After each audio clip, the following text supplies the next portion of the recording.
addresses. I would like to introduce Susan Vanderberg, Carrie Melsmoen, and Jessica Olson. They will be appearing in that order. They have chosen as their topic tonight, "We May Never Pass This Way Again."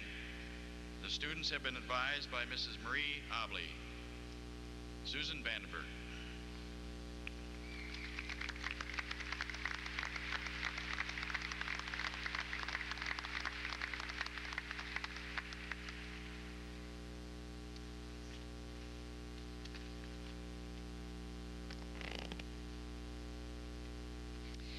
Okay, I think I'm ready.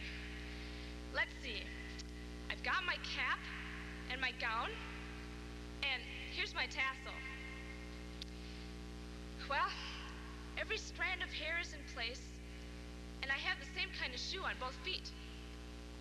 Yeah.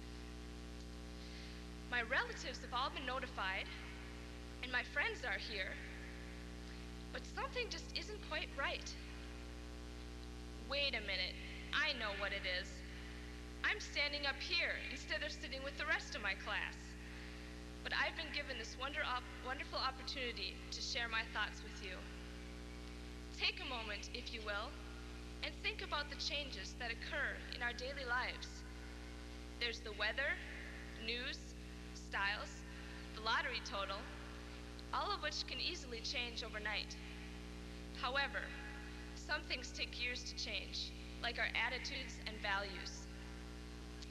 Let your minds wander back to when you first began school and everything was new.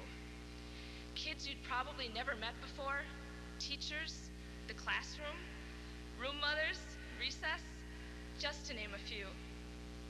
Everything we did and everyone we came in contact with would someday have a great impact on us, although we probably didn't realize it at the time. We were much too busy wondering what color crayon to use next and what song we were going to sing.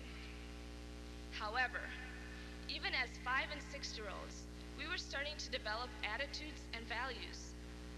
Some of these attitudes and values would be reinforced and strengthened, while others would change drastically as we grew and matured. Some of the changes that took place over the years were a result of our peers who had an incredible amount of influence on us. Can you imagine what it would have been like to not own a pair of Guess jeans in junior high? Or to have let the walled bangs fall? In order to fit in, we were expected to follow the attitudes and values of our peers. This is much like a game of checkers.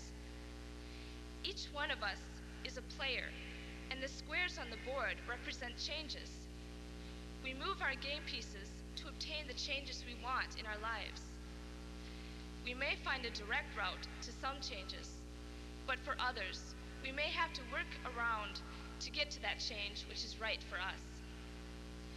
Then there are always the opponents who try to prevent us from pursuing success. Unfortunately, some of these opponents were our peers.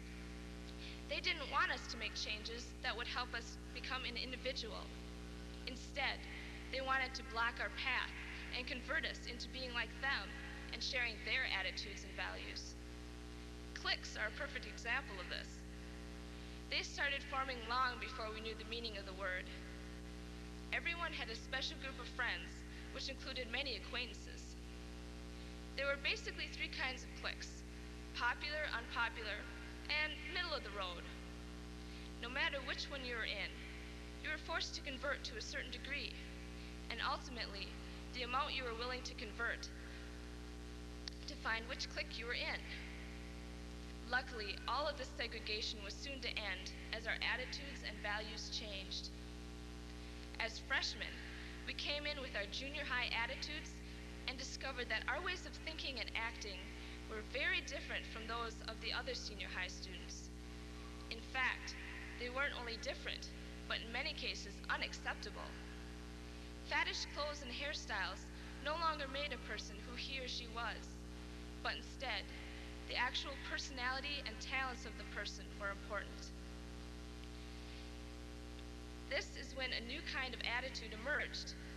It suddenly became cool to be unique, and with this atmosphere, people started to shine. people who received good grades in school were encouraged to work harder because they were accepted.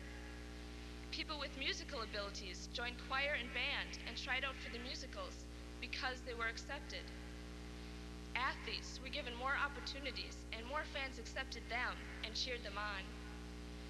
We all started to realize that everyone possesses talents and abilities that are special and should be shared with others.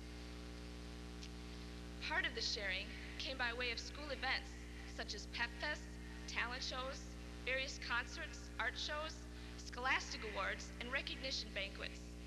The more we learned about each other, the closer we became. This closeness could be described as respect and admiration that would never change, because we realized that diversity in people makes the world go round. Everyone is a unique person, and we should all respect that in each other. Perhaps our new attitude is one of the most important things we learned through our high school years. As Seals and Croft said, we may never pass this way again, but we shouldn't forget everything we've learned. The new attitude and values we've learned should be remembered and practiced as we go into the world. Thank you. And now I'd like to present Carrie Melsmone.